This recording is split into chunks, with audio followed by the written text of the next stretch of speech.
വിശ്വപ്രമാണം എന്ന് പറഞ്ഞാൽ എന്താണ്? അതിൻ്റെ ടാബാണ് നിങ്ങൾക്ക് തന്നിരിക്കുന്നത്.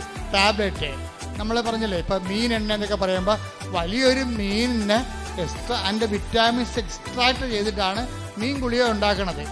ഇതുപോലെ ആത്മീയ വിറ്റാമിൻ്റെ എല്ലാം മീൻ ഗുളിക പോലെയുള്ള ഒരു ഗുളികയാണ്, ക്യാപ്സ്യൂളാണ് വിശ്വപ്രമാണം.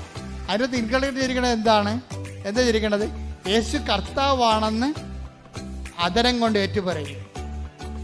യേശു കർത്താവാണെന്ന് അതരം കൊണ്ട് ഏറ്റുപറയണതും എന്ന് പറഞ്ഞ യേശു കർത്താവാണെന്ന് അതരം കൊണ്ട് ഏറ്റുപറയുകയും ദൈവം അവനെ മരിച്ചവരിൽ നിന്ന് ഉയർപ്പിച്ചെന്ന് ഹൃദയത്തില് വിശ്വസിക്കുകയും ചെയ്യും. അപ്പോഴ് രക്ഷ ക്രിസ്തുവിനെ പ്രാപിക്കുന്നു. അപ്പൊ അതാണ് ഫോർമുല. എന്താണ്?